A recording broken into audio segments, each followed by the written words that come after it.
முழுவதும் வாழக்கூடிய ஆஸ்ட்ரோ பக்தி டாக்ஸ் நேயர்கள் அனைவருக்கும் உங்கள் தாம்பரம் வாராகி ஈசனேசன் சுவாமியுடைய நல்லாசிகள், வாழ்த்துக்கள். ஜெய் வாராகி, ஜெய் ஜெய் வாராகி. இப்போது இந்த சித்திரை மாதம் பிறந்திருக்கு, புது வருஷம் பிறந்திருக்கு. புது வருஷம் பிறந்திருக்கு. நாம் ஏற்கனவே பதிவில் சொல்லியிருந்தோம், உலக பொருளாதாரங்கள் சரியில்லாமல் இருக்குது. வேர்ல்டு வைட், உங்களுக்குன்னு இல்லை, எனக்குன்னு இல்லை, எல்லாருக்குமே, சின்ன சின்ன குடும்பங்கள்ல இருந்து எல்லாருக்குமே ஒரு வருமான பாதிப்பு, எதிர்காலம் பற்றிய பயம். எப்படி இருக்குமோ, வேலை இருக்குமா, வேலை இருக்காதா. மெயினாக நமக்கு சின்ன ஒரு 10,000 5,000 சம்பளம் வாங்குகிற நமக்கே இந்த பயம் இருக்கும்போது, பெரிய இன்வெஸ்டர்ஸ் இருப்பாங்க, பெரிய முதலீடுகள் இருப்பாங்க, கம்பெனி நிறுவனங்கள் இருக்கும்.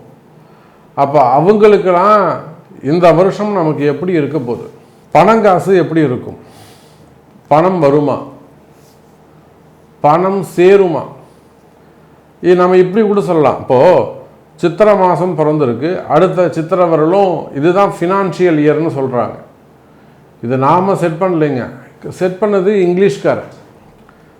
இப்போ பாருங்கள், ஜனவரி மாதம் தானே அவங்களுக்கு ஆரம்பம், டிசம்பர் மாதம் தானே எண்டு. அப்போ ஜனவரி ஆரம்பித்து டிசம்பர் வரலும் தானே அந்த இங்கிலீஷ்காரன் என்ன சொல்லணும், ஃபினான்ஷியல் இயர்னு சொல்லியிருக்கணும். ஆனால் நம்மளுடைய சித்திரை வருஷ பிறப்பை ஏன் அவர் ஃபினான்ஷியல் இயராக முடிவு பண்ணாங்கனாக்கா, அதுதான் நம்ம சித்திரை வருஷ பிறப்பு. இந்த சித்திரை மாதத்துலேருந்து அடுத்த பங்குனி மாதம் வரையிலும் இதுதான் ஆங்கிலேயர் செட் பண்ணது.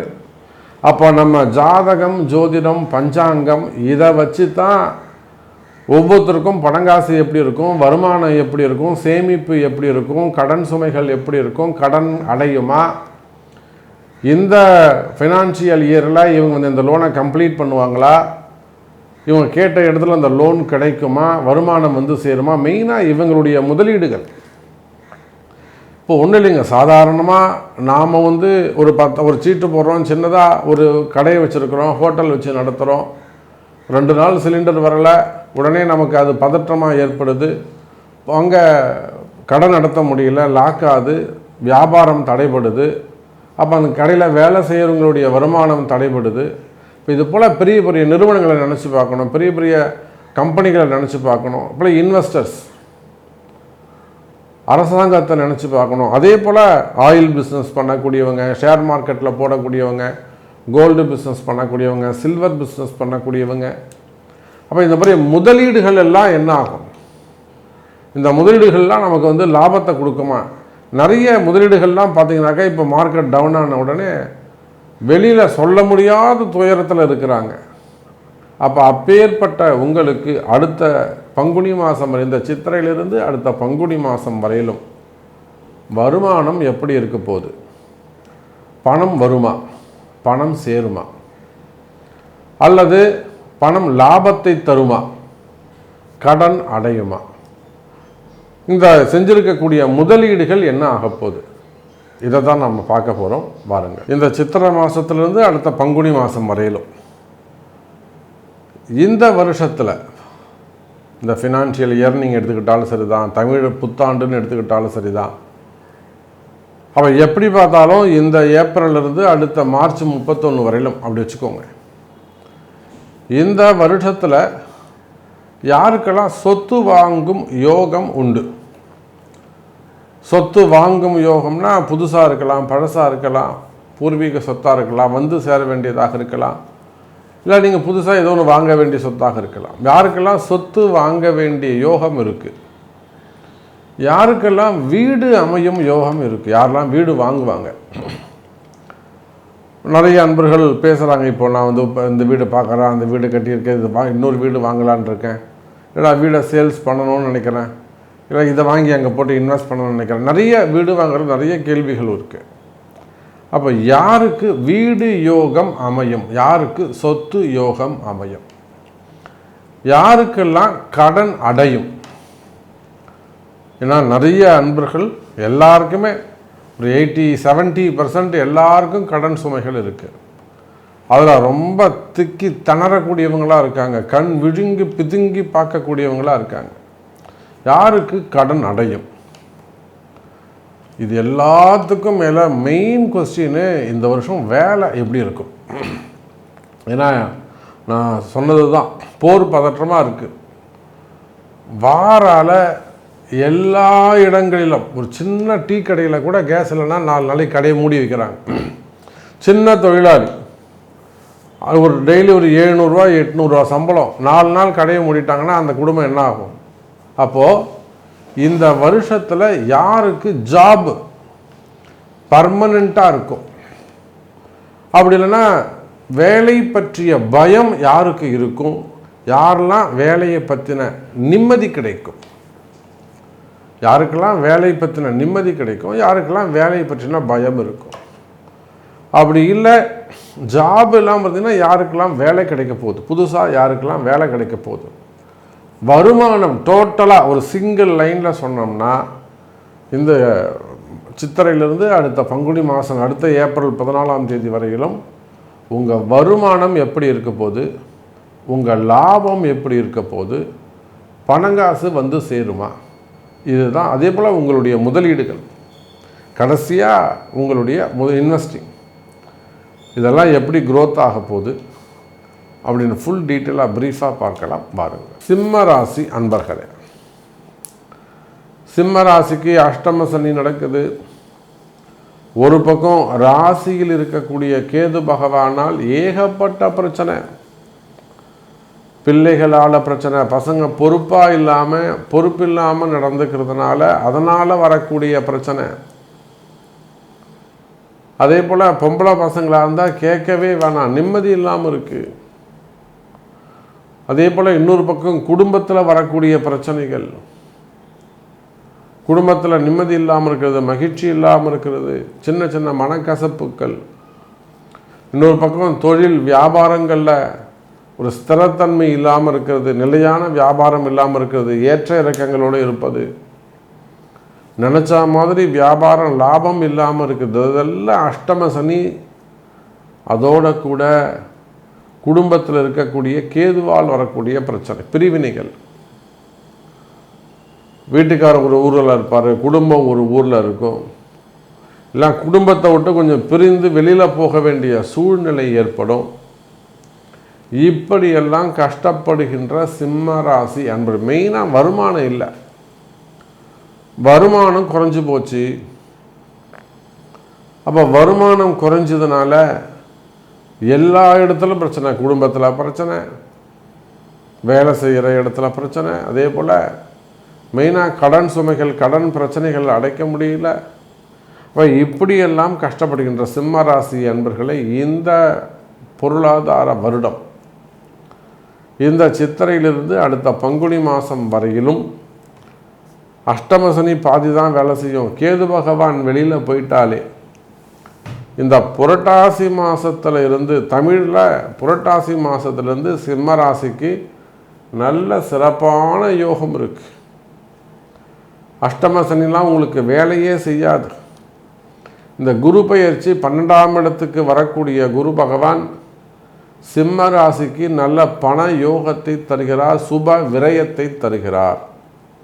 வீட்டில் பசங்களுக்கு ஏதாவது நன்மை செய்கிறது, காது குத்துறது, மொட்டடிக்கிறது, அல்லது கல்யாணம் பண்ணுறது, சீமந்தம் பண்ணுறது, 60ஆம் கல்யாணம், அப்பா அம்மாவுக்கு 60 70 கல்யாணம் பண்ணுறது, அல்லது ஒரு இடம் வாங்கிறது, சொத்து வாங்கிறது, வீடு வாங்கிறது, ஒரு இடத்துக்காக முதலீடு செய்கிறது, இல்லை பொண்டாடிக்கோ பிள்ளைக்கோ நகை வாங்கி தர்றது, இல்லை ஒரு சீட்டு கட்டுறது, ஒரு வண்டி வாகனங்கள் வாங்குவது, அல்லது கடன் அடைக்கிறது. இந்த மாதிரி சிம்ம ராசி அன்பர்களே இந்த புரட்டாசி மாதத்திலிருந்து உங்களுக்கு நல்ல லாபம் அதிகரிக்கும், பணங்காசுகள் வந்து சேரும், வருமானங்கள் வந்து சேரும். அதுனா சாமி புரட்டாசி மாதம், புரட்டாசி மாதம்தான் அந்த ராகு கேது பெயர்ச்சி நடந்து உங்கள் ராசியில் இருக்கக்கூடிய கேது பகவான் மேலே 12ஆம் இடத்துக்கு போய் சேர்றாரு.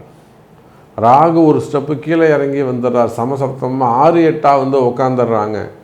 அப்போ 6 12 இருக்கக்கூடிய ராகு கேதுவால் இந்த வருடம் அதிக லாபம் கிடைக்கக்கூடிய ஒரு ராசியாக சிம்ம ராசி அமையுது. அப்போ சிம்ம ராசி என்பவர்களே, உங்களுக்கு எவ்வளோ வேண்டுமானாலும் கடன் சுமைகள் இருக்கலாம், கடன் சம்பந்தமான பிரச்சனைகள் இருக்கலாம். நிறைய கடன் இருக்குதுங்க சாமி, கடன் சுமைகள் இருக்குது சாமி, கடன் பிரச்சனைகள் இருக்குது சாமி, என்னால் தாங்க முடியல, எப்போ ஃபோன் வருமோ தெரியல, ஃபோன் வந்தாலே எனக்கு பயமாக இருக்குது. இந்த வருஷம் உங்களுக்கு கடனை அடைக்கக்கூடிய வருடம். ஃபஸ்ட்டு 6 மாதம் இல்லாது பின்னாடி வரக்கூடிய 6 மாதங்கள் லாபகரமான மாதங்கள், பணம் வந்து சேரும். பின்னாடி வரக்கூடிய 6 மாதம் சிம்ம ராசிக்கு ரொம்ப முக்கியமான மாதம். பணங்காசுகள் வந்து சேரும், வருமானங்கள் அதிகரிக்கும், நல்ல முதலீடுகள் அதிகரிக்கும், மெயினாக இடவாய்ப்புகள் நிறைய அமையும், கடன் சுமைகள் கடன் பிரச்சனைகள் குறையும், கடனை அடைக்கக்கூடிய வாய்ப்புகள் உருவாகும்.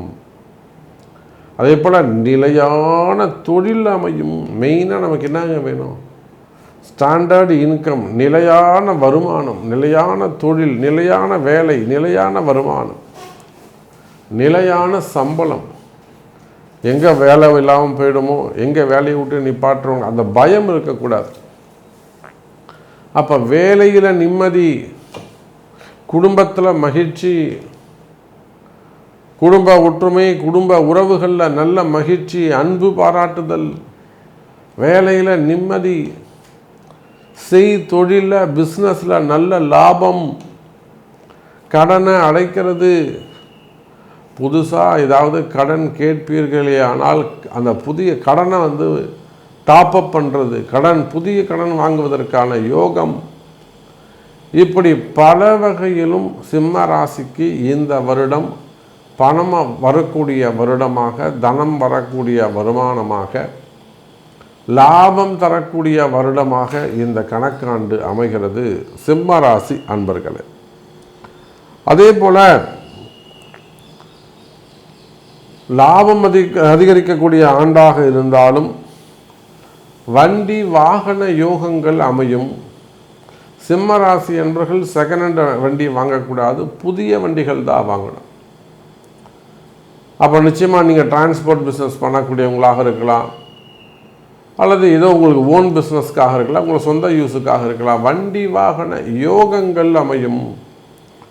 உடல்நிலை ஆரோக்கியம் அதிகரிக்கும், உடல்நிலை சிறப்பானதாக இருக்கும். ஏற்கனவே நிறைய பிரச்சனை இருக்குது.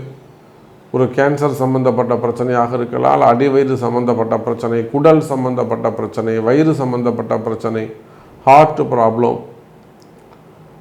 பெண்களாக இருப்பார்களே ஆனால் யூட்ரஸ் சம்மந்தப்பட்ட ப்ராப்ளம். ஸோ ஹெல்த்தி இஷ்யூஸ் இருக்குது. ஒரு முட்டி ப்ராப்ளம் வந்து ரிமூவ் பண்ண, ஏதாவது ரீசேஞ்ச் பண்ணியிருக்கிறது. அப்போ உடல்நிலை ஆரோக்கியத்தில் உங்களுக்கு பிரச்சனைகள் இருக்குமே ஆனால் உடல்நிலை ஆரோக்கியம் அதிகரிக்கும், ஆயுள் பாவம் அதிகரிக்கும். அதில் ஏதேனும் ஆஸ்பத்திரிக்குன்னு வீண் விரயங்கள் ஏற்பட்டிருக்குமே ஆனால், பணங்காசு வீண் விரயமாது சாமி, ஆஸ்பத்திரின்னு வீண் செலவாது. அந்த மாதிரி வீண் விரயங்கள் இருக்குமே ஆனால் அந்த வீண் விரயங்கள்லாம் குறைஞ்சி சுப விரயமாக மாறும். குடும்பத்தில் சுப நிகழ்ச்சிகள் சேரும். மன பயம், மனசில் எப்பயும் ஒரு பயமாக இருக்குது, மனசு பயமாகவே இருக்குது சாமி, கவலைப்படாதீங்க, வழிபாடுகள் கை கொடுக்கும், மன பயம் விலகும், மனசில் நிம்மதி பெருகும், நிம்மதி கிடைக்கும், வாழ்க்கையில் நிம்மதி கிடைக்கும், நிம்மதி அதிகரிக்கும், நிம்மதியான தூக்கம் கிடைக்கும். படுத்தா தூங்கலாம், தூக்கமே வரமாட்டேங்குது சாமி. அப்போ நிம்மதி அதிகரிக்கும், வருமானம் அதிகரிக்கும், தொழில் சிறப்பானதாக இருக்கும், வேலை வாய்ப்புகள் அதிகமானதாக இருக்கும், நிலையான உத்தியோகம், நிலையான வருமானம் இருக்கும். கவலை வேண்டாம் சிம்ம ராசி அன்பர்களே. கன்னிராசி. கன்னிராசிக்கு இந்த பொருளாதார வருடம் பணம் வரக்கூடிய வருடமாக அமைகிறது. சார் எல்லாமே பண தேவை தான் சார். எந்த ஒரு விஷயமா, நீங்கள் ஆஸ்பத்திரிக்கு போனாலும் பணம் தான் இல்லையா, அல்லது என்டர்டெயின்மெண்ட்டு சினிமாவுக்கு போனாலும் பணம் தான், ஒரு மளிகை கடைக்கு போனாலும், பால் வாங்க, எதுக்கு எடுத்தாலும் பணம். பணம் இல்லாமல் வாழ்க்கை இல்லை. அப்போ வருமானம் ரொம்ப முக்கியம். யாராக இருந்தாலும், உள்நாடாக இருந்தாலும் வெளிநாடாக இருந்தாலும் எந்த இடமாக இருந்தாலும் வருமானம் ரொம்ப முக்கியம். வருமானம் இல்லாமல் இங்கே எதுவும் கிடையாது. அப்போ இந்த வருமானம் நமக்கு நிலையாக இருக்குமா? இந்த பதிவுடைய நோக்கம் என்ன? வருமானம் இந்த வருஷம் எப்படி இருக்கும், இந்த வருஷம் நமக்கு பணம் எவ்வளோ வரும், நமக்கு பணம் சேர்த்து வைக்கக்கூடிய சேவிங் அளவுக்கு இருக்குமா, இல்லைனா வரவுக்கும் செலவுக்கும் கரெக்டாக இருக்குமா, அல்லது கொஞ்சம் லாபம் அதிகரிக்குமா, இல்லை பணம் பற்றாக்குறை இருக்குமா, தேவைகள் அதிகரிக்குமா? ஏன்னா கன்னி ராசியை பொறுத்தவரையிலும் கண்டக சனி நடக்குது. போராத குறைக்கு ராகு கேது மையப்புள்ளியில் வேற இருக்காங்க, அது ஒரு பிரச்சனை. குரு 10ஆம் இடத்துல உட்காந்து அவர் தொழில் ஸ்தானத்தில் நிம்மதி இல்லாமல் செஞ்சுக்கிட்டு இருக்காரு. அப்போ இதையெல்லாம் மாற்றக்கூடிய ஒரு நல்ல நேரம், நல்ல காலம் நம்ம இந்த சித்திரை மாதத்திலிருந்து அடுத்த பங்குனி மாதம் வரையிலும் இந்த பொருளாதார கணக்காண்டு ஃபினான்ஷியல் இயர், இந்த ஃபினான்ஷியல் இயர் கன்னிராசி அன்பர்களுக்கு குறிப்பாக வேலைக்கு செல்லக்கூடியவங்க, வேலைக்கு போகக்கூடியவங்க, மிடில் கிளாஸில் இருக்கக்கூடியவங்க, மெயினாக மிடில் கிளாஸில் இருக்கக்கூடியவங்க ஒரு மாதம் ஒரு 1 லட்ச ரூபா சம்பளம், 2 லட்ச ரூபா சம்பளம், அந்த 2 லட்ச ரூபா சம்பளத்தில் குடும்பம் பண்ணணும். சில பேர் நிறைய ஒரு பிஸ்னஸ் பண்ணக்கூடியவங்களாக இருப்பாங்க, நிறைய வருமானம் வரக்கூடியவங்களாக இருப்பாங்க. அவங்களாம் பார்த்திங்கன்னா இது பால் காசு, இது ஈபி காசுன்னு ரப்பர் பேண்ட் போட்டு வைப்பாங்க, நூல் கட்டி எடுத்து வைப்பாங்க, ஒரு கட்டி எடுத்து வச்சு எழுதி வச்சு வைப்பாங்க, கணக்கு வழக்கு. பட்ஜெட்டுக்குள்ளே வாழக்கூடியவர்கள், இது காய்கறி கடைக்காரன், இது மளிகை கடைக்காரனுக்கு, இது பால்காரனுக்கு, இது ஈபிக்கு, இது ஸ்கூலுக்கு, இது டியூஷனுக்கு. அப்போ அந்த மாதிரி பட்ஜெட்டுக்குள்ளே வாழக்கூடியவர்களா நீங்கள்?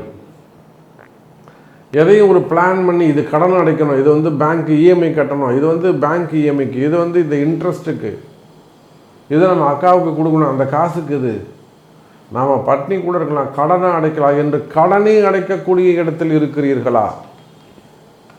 பட்ஜெட் போட்டு வாழக்கூடிய எண்ணதர்மி அன்பு கன்னி ராசி அன்பர்களே, எல்லாமே ஃப்யூச்சர் பற்றின பிளான் இவங்கள்ட்ட அதிகமானதாக இருக்கும். அடுத்து என்ன செய்யணும், அடுத்த 5 வருஷத்தில் எப்படி இருக்கணும், அடுத்த 20 வருஷத்தில் எப்படி இருக்கணும், அடுத்த 40 வருஷத்தில் எப்படி இருக்கணும், இதெல்லாம் கன்னிராசி அன்பர்கள் முன்கூட்டியே சிந்திக்கக்கூடியவர்கள். அப்போ இந்த ஃபினான்ஷியல் இயரை பொறுத்தவரையில் கன்னிராசி அன்பர்களே, இந்த ஃபினான்ஷியல் இயர் உங்களுக்கு சிறப்பானதாக இருக்கும், பணம் வரக்கூடியதாக இருக்கும், வருமானம் வரக்கூடியதாக இருக்கும். மெயினாக பணங்காசு வந்து சேரும், சொத்து பத்துக்கள் வந்து சேரும். காரணம் என்னன்னா, லாபஸ்தானத்தில் வரக்கூடிய குரு பகவான் இந்த வருஷம் முழுவதுமே 2-3 பயிற்சிகள் இருந்தாலுமே கூட ரெண்டுமே உங்களுக்கு சூப்பர் டூப்பராக அமைச்சு போயிடுது. இந்த ஃபினான்ஷியல் இயரில் ரெண்டுமே உங்களுக்கு சாதகமாக உள்ளது. ஒன்று குரு பயிற்சி, லாபஸ்தானத்துக்கு விருது, 11வது வீட்டுக்கு வராரு குரு பகவான். அப்போ இந்த வருடம் உங்களுக்கு எப்படிப்பட்டதாக இருக்கும்? பண லாபம் கிடைக்கக்கூடிய வருடமாக அமையும் கன்னிராசி என்பர்களே. அப்போ நான் அதனால தான் சொல்கிறேன், நம்பிக்கையோடு சொல்கிறேன், உலகம் முழுவதும் வாழக்கூடிய கன்னி ராசி அன்பர்களே, உங்களுக்கு நிச்சயமாக கடன் சுமைகள் குறையும், கடன் பிரச்சனைகள் குறையும். உங்களுக்கு எவ்வளோ பெரிய கடன் சுமைகள் இருந்தாலும், எவ்வளோ பெரிய கடன் சுமைகள், கடன் பிரச்சனைகள் இருந்தாலும் அந்த கடன் சுமைகள் குறையும், வருமானங்கள் அதிகரிக்கும். மெயினாக பிஸ்னஸ் பண்ணக்கூடியவங்க, ஓன் பிஸ்னஸ் பண்ணக்கூடியவங்க, ட்ரேடிங் செய்யக்கூடியவங்க, முதலீடுகள் செய்யக்கூடியவர்கள், மெயினாக இன்வெஸ்ட்மெண்ட் பண்ணக்கூடியவங்க, பிஸ்னஸில், லேண்டில், அல்லது சில்வரில், கோல்டில், ஷேர் மார்க்கெட்டில், ஸ்டாக் மார்க்கெட்டில், ட்ரேடிங்கில், இன்னும் பல்வேறு நிறுவனங்களில் பிஸ்னஸ்க்காக முதலீடு செய்யக்கூடியவர்களா நீங்கள் செஞ்சுருக்க சாமி, இப்போ மார்க்கெட் ரொம்ப டவுனாக இருக்குது, நான் சிக்கலில் மாட்டிக்கிட்டேன், அல்லது நான் வெளிநாடுகளில் இருக்கேன், நிறைய பிளான் பண்ணியிருக்கேன் சாமி, நான் போட்ட இன்வெஸ்ட்மெண்ட் எல்லாம் ஜீரோவாகி நிற்குது. கவலை வேண்டாம் கன்னி ராசி அன்பர்களே, பணம் வந்து சேரும். நீங்கள் உழைச்ச காசு வீண் போகாது, நீங்கள் உழைச்ச காசு, ஏமாந்த காசு வீண் போகாது, உழைச்ச பைசா அது கண்டிப்பாக பணங்காசுகள் வந்து சேரும், வருமானங்கள் வந்து சேரும். இன்னும் சொல்லப்போனால் கன்னி ராசி அன்பர்களே, இந்த ஃபினான்ஷியல் இந்த கணக்கு ஆண்டில் சொத்துக்கள் வீடு கட்டுவதற்கான யோகம் உண்டு. சுப விரயங்கள் சுப கடன் அமைப்புகள் உங்களுக்கு இருக்கு. புதுசாக கடன் வாங்க வேண்டிய யோகம் உள்ளது. கடன் வாங்குறது எப்போ சாமி யோகமாக அமையும்? ஒரு வீடு கட்டுறது, ஒரு கல்யாணம் பண்ணுறது, அல்லது அப்பா அம்மாவுக்கு ஒரு 60 70 80 60ஆம் கல்யாணம் 70ஆம் கல்யாணம் 80ஆம் கல்யாணம் பண்ணுறது, மெயினாக வீடு கட்டுறது, இடம் வாங்குறது, சொத்து வாங்குறது, அதுக்கப்புறம் வண்டி வாகனங்கள் வாங்குவது, அதே போல் நகை ஏதாவது கொஞ்சம் வாங்கி வைக்கிறது, இது எல்லாத்துக்கும் மேலே கடனை அடைப்பது, இதுதான் ரொம்ப ரொம்ப முக்கியம். நான் திரும்ப திரும்ப அதுதான் சொல்லுவேன். எது நிம்மதியான வாழ்க்கைன்னு கேட்டால் கடன் இல்லாத வாழ்க்கை நிம்மதியாய் தரும். அப்போ கன்னி ராசி என்பர்களே, கடன் இல்லாத நிம்மதியான வாழ்க்கையை இந்த பொருளாதார ஆண்டு உங்களுக்கு தருகிறது. என்னதான் உலக பொருளாதாரமாக இருந்தாலும், வார் பதற்றங்கள் போர் பதற்றங்கள் இருந்தாலும், இதில் சைடில் கேப்பில் உள்ளே பூந்து திறமையாக பேசி அழகாக சாதுரியமாக வேலை செஞ்சு ஜெயிச்சு வரக்கூடியவர்கள் என்னுடைய கன்னிராசி அன்பர்கள். அப்போ கன்னிராசி அன்பர்களே, இந்த பொருளாதார ஆண்டு பண வருமானம் தன வருமானம் அதிகரிக்கும், லாபம் அதிகரிக்கும். கவலை வேண்டாம், வேலையில் நிம்மதி உண்டு.